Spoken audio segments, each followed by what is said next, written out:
Good morning everyone. Cube টেস্টের ফর্মুলাটা শিখে রাখুন।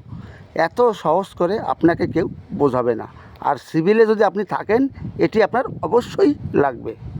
কনস্ট্রাকশন সাইডে আমরা যে কংক্রিট করি, কংক্রিটের স্ট্রেংথ চেক করার জন্য আমাদের কিউব টেস্ট করতে হয়।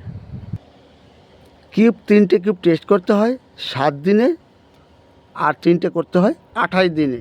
যেদিন কংক্রিট করা হবে তার থেকে 7 দিন পরে গিয়ে 3টে কিউব টেস্ট করব। আবার সের থেকে 28 দিন পরে গিয়ে 3টে কিউব টেস্ট করব। মনে করুন এখানে 3টে কিউব আছে। কিউবের সাইজ তো আমরা সকলেই জানি।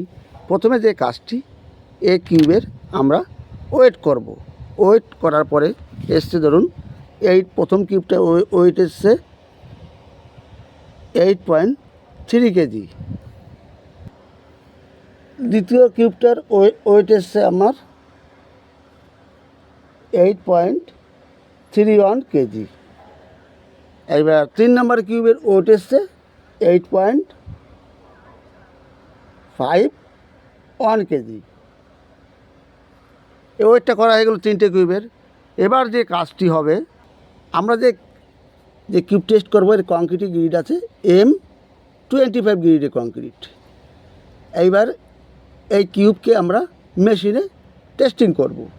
টেস্টিং করে লোড এসছে মেশিনে 563 নিউটন। দ্বিতীয়টা এসছে 436 নিউটন। তৃতীয়টা হচ্ছে 439 নিউটন। এটা কিন্তু ব্রেকিং লোড। এবার যে ফর্মুলাটা দেখুন, এটা এসছে, এখানে লিখলাম 563। এর সঙ্গে আপনি 1000 গুণ করুন, ভাগ করুন 22,500 দিয়ে, যেটা আসবে দেখুন 25.0। অর্থাৎ আমার 28 দিনে স্ট্রেংথ আসার কথা ছিল, সেটা আমার এসছে 7 দিনে চলে এসছে। এটা হচ্ছে আপনার 25 এসছে।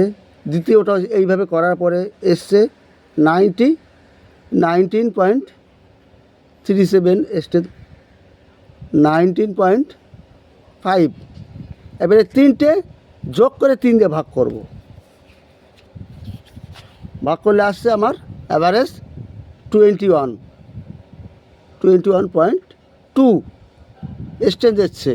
এইভাবে টেস্ট করতে হয় ফর্মুলা দিয়ে।